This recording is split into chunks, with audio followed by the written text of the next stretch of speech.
Aisha was born in a small town, where women's voices were softer than the rustle of leaves, and their dreams often died before they could bloom.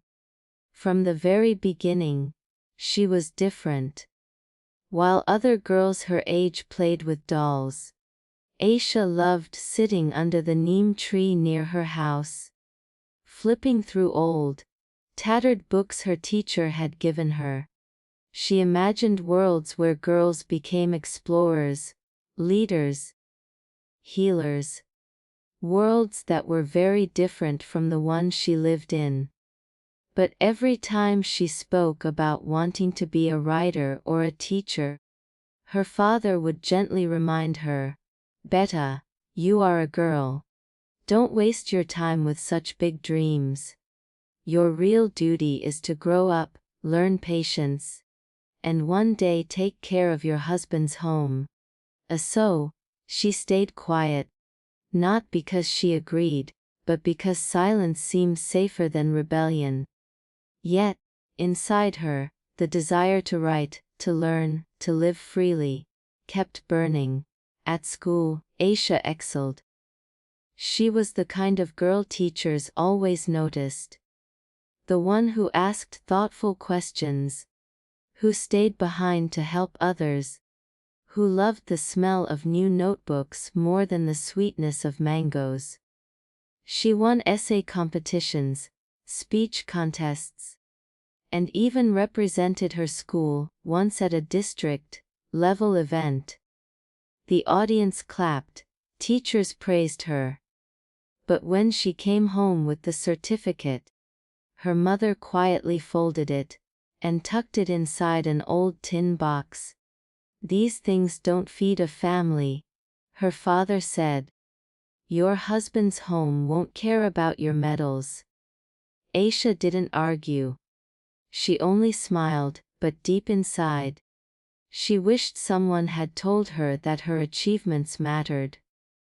By the time she turned 20, her parents arranged her marriage. Her husband, Imran, was a man of principles but bound by tradition.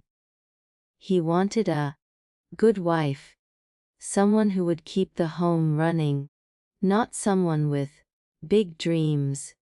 Her first year of marriage was filled with endless chores, waking early to cook, cleaning the house, serving guests, repeating the same routine until her body felt heavy with fatigue. She was never mistreated, but she was never truly seen. Conversations revolved around meals, relatives, and household duties. No one asked what she thought, what she dreamed of, or what made her heart alive. But every night, when the house slept, she opened a secret notebook. In it, she poured everything she couldn't say aloud. She wrote poems about freedom, stories about brave women, letters to a version of herself she hoped one day to become. That notebook became her hidden world, a place where her silenced voice grew wings. Years passed. Aisha gave birth to a daughter, Noor. Holding that baby in her arms, Aisha felt a strange mix of joy and fear. She looked at Noor's tiny fingers and thought, "Will my daughter inherit my silence? Or will she live differently?" As Noor grew, Aisha noticed she was bold, curious, unafraid. She asked questions loudly in class, laughed freely, spoke with confidence. But one day, Noor came home crying. Some boys at school had mocked her, saying, "Girls should sit quietly. Why do you speak so much?" Those words cut through Aisha like a knife. She saw in her daughter's tears a reflection of her own childhood. Dreams dismissed, voice silenced. That night, Aisha sat with Noor and showed her the secret notebooks. Noor's eyes sparkled with wonder. "Mama, you write. These stories are so beautiful. Why don't you share them with the world?" And for the first time, Aisha asked herself the same question. It wasn't easy. Aisha was terrified of judgment. What would her husband think? What would her family say? But she remembered her daughter's face, the fear in her eyes, the shrinking of her confidence. Aisha realized, if I stay silent, Noor will learn silence too. So, one day, she gathered the courage to send one of her writings to a women's magazine. She didn't put her full name, just her initials. Weeks later, when the magazine arrived, she saw her words printed on the page. Her hands trembled. Her heart raced. Tears filled her eyes. It wasn't just ink on paper. It was her voice, finally finding a way to be heard. Letters from readers began arriving at the magazine. Women wrote, "Your words gave me hope. I thought I was alone, but your story made me strong." For the first time, Aisha understood. Her words could heal not only her own heart, but the hearts of countless women. When her husband found out, he was not pleased. "Why do you need to write?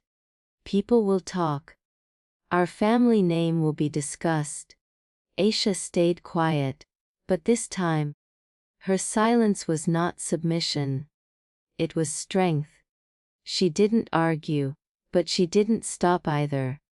She continued writing, continued sending her work, continued inspiring. Slowly, Imran began to notice something. Their daughter's grades improved. Noor spoke with pride, saying, "My mama is a writer."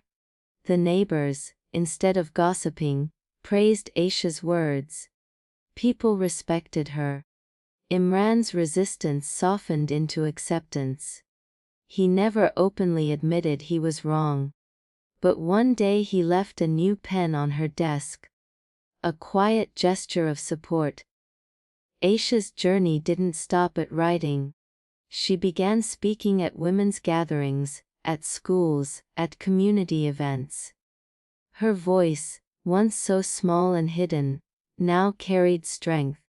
She spoke about dreams, about courage, about the chains women inherit, and how those chains can be broken. She didn't shout, she didn't demand. She spoke softly, but her words carried power.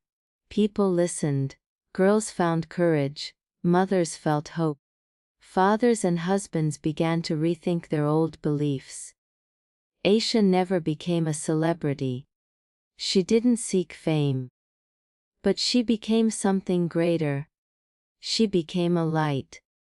Her quiet power wasn't about controlling others, or changing the world overnight. It was about refusing to bury her voice any longer.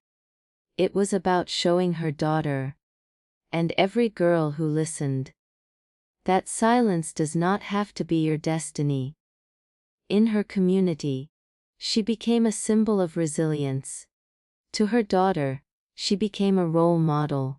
To herself, she became free. And the woman who once believed her life was meant only for obedience discovered something extraordinary. Her quiet power was stronger than any noise the world could make. So, when people heard her story, they didn't just hear about one woman's struggle. They heard about every woman who has ever been silenced, and every girl who has ever been told to stay small. And they realized, sometimes the strongest revolutions don't start with a roar. They start with a whisper, with a pen on paper, with one woman daring to discover her quiet power.